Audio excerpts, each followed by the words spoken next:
तो ये कहानी है एक शादीशुदा जोड़े की। जोड़ा इंदौर का रहने वाला है, मध्य प्रदेश से। दोनों की शादी होती है, उसकी पत्नी भी इंदौर की रहने वाली होती है। घर के मर्जी यानी अरेंज मैरिज जिसे कहते हैं, अरेंज मैरिज होती है। शादी हो जाती है घर वालों की मर्जी से, और शादी करने के 11 मई को शादी होती है, और उसके बाद ये हनीमून पे चले जाते हैं। हनीमून पे जाने के बाद कुछ ऐसी घटना घटती है कि 23 मई को जो हस्बैंड है राजा रघुवंशी, वो गायब हो जाते हैं, यानी उनकी लाश मिलती है और पत्नी गायब हो जाती है। पर यहीं से कहानी शुरू होती है। कहानी इसके बाद मेघालय, वो जगह थी, मेघालय घूमने गए थे, और इसके चर्चे फिर पूरे देश में होने लगे कि मेघालय से लड़की गायब हो गई। और हर घर में, मेरे घर में, आपके घर में, या ये कहेंगे भारत के हर एक घर में ये चर्चा होने लगा कि बेटी सोनम रघुवंशी कहाँ है, सोनम रघुवंशी मिलेगी कि या नहीं मिलेगी, किस हालात में होगे। बहुत सारे ख्यालात आने लगे कि आखिर उसके साथ क्या हो गया होगा, पहाड़ में किसी ने, जानवर ने खा लिया होगा, या फिर कुछ वगैरह वगैरह, जो भी आपने भी कुछ सोचा होगा, ऐसे सोचने लगे। और ये कहानी चलती रहती है। मेघालय पुलिस जांच में लग जाती है। इधर जो दुल्हन के भाई जो होते हैं वो भी मेघालय पहुंच जाते हैं, और वो भी अपनी बहन को ढूंढने लगते हैं। अचानक जगह होती है गाजीपुर। गाजीपुर आपको बता दें कि उत्तर प्रदेश राज्य में पड़ता है। और एक ढाबा है, चाय का ढाबा कह सकते हैं। ढाबे पे रात के करीब 1:30 बजे एक लड़की घबराती हुई ढाबे में पहुंचती है।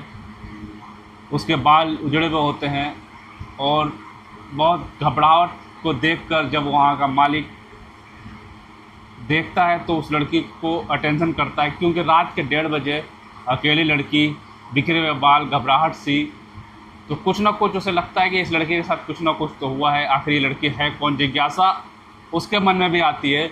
लेकिन जिज्ञासा कुछ सवाल पूछने से पहले वो जो ढाबे का मालिक होता है वो लड़की को पानी पिलाता है, और शांत करने के और हौसला देता है कि दीदी शांत रहिए, बताइए क्या हुआ। थोड़ी देर शांति हो जाती है और जवाब कुछ नहीं आता। जवाब सीधे सोनू, वो लड़की से मुंह से निकलती है कि मुझे फ़ोन चाहिए। ढाबे का मालिक सोचता है अचानक फ़ोन, लेकिन वो जब लड़की की ऐसी हालत देखता है तो वो बिना कुछ सवाल पूछे वो फ़ोन उस लड़की को दे देता है। और वो लड़की एक नंबर मिलाती है, वो नंबर सीधे मेघालय जाता है। कि 1 बजे ढाबे से वो फ़ोन लेके लड़की एक नंबर मिलाती है।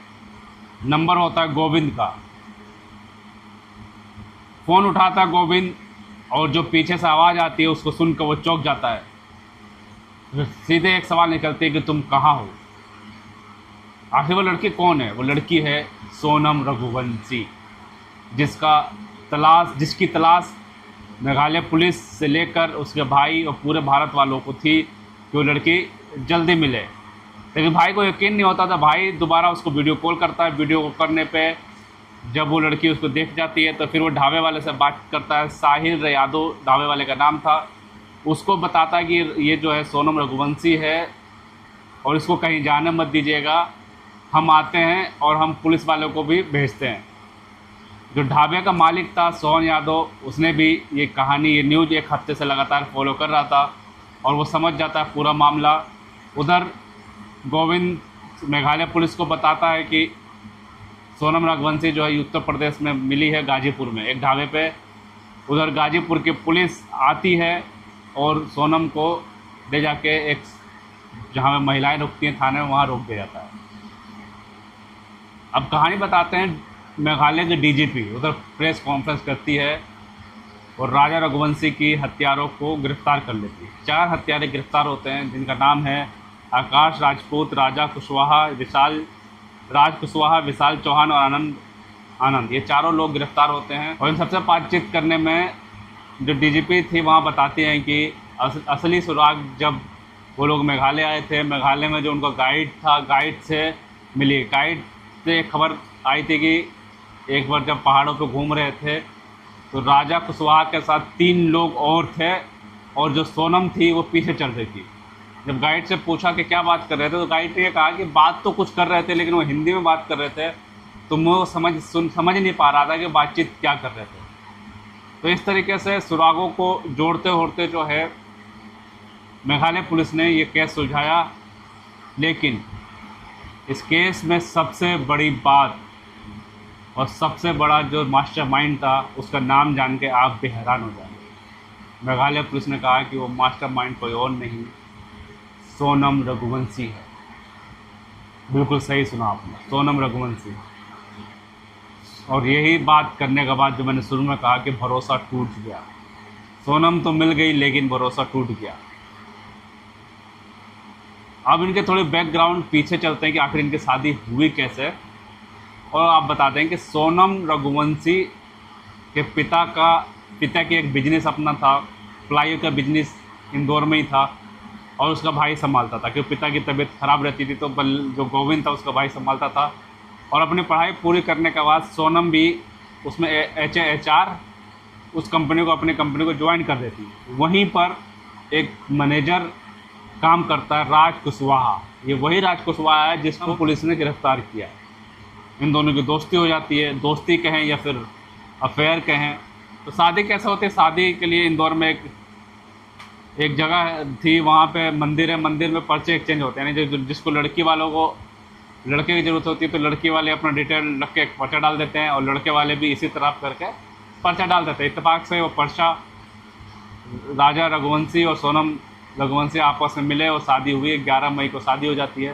क्योंकि जब शादी हो जाती है, अरेंज मैरिज होता है, उसके बाद फैमिली वालों ने प्लान करते हैं कि श्रीनगर का हनीमून पैकेज दोनों को भेज दिया जाए।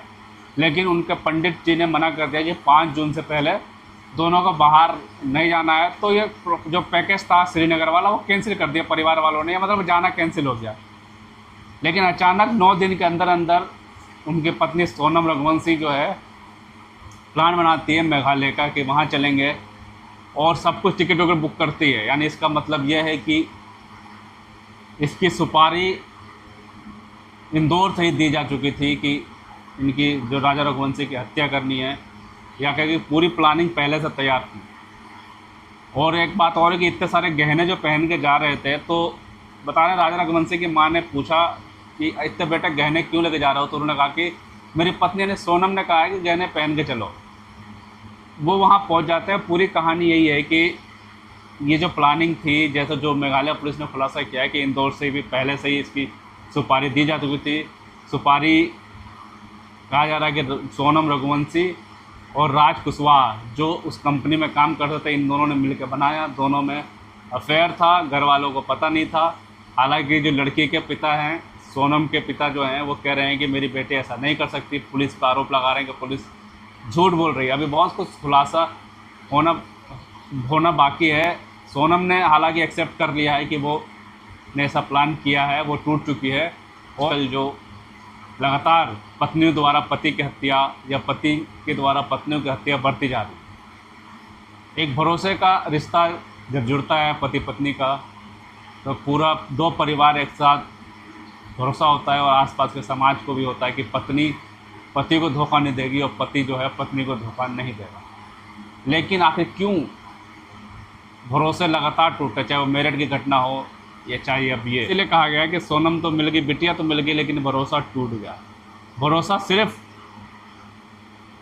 हम आपका नहीं, पूरे देशवासियों को टूटा है। भरोसा मेघालय के लोग भी दुआ कर रहे थे, इंदौर के लोग भी दुआ कर रहे थे, उन लोगों का भी टूटा है। उत्तर प्रदेश के लोग हो, उनका भी टूटा है कि आखिर क्यों एक लड़की ने ऐसा किया। अभी ये कहानी के अभी कई सारे पन्ने जो है खुलने बाकी हैं और ये पन्ने खुलेंगे और ये कहानी का सारा जो है राज जो है वो खुल के सामने आएगा कि आखिर क्यों, कैसे, कब हुआ। अभी तक मेरे पास इतनी जानकारी थी मेरे, लेकिन अगले पार्ट में आपको फुल जानकारी जो भी आएगी और जो पर्दे खुलेंगे वो मैं आपको आपके साथ लेके आऊँगा। हमारे साथ ज़रूर बने रहे। तब तक ले धन्यवाद।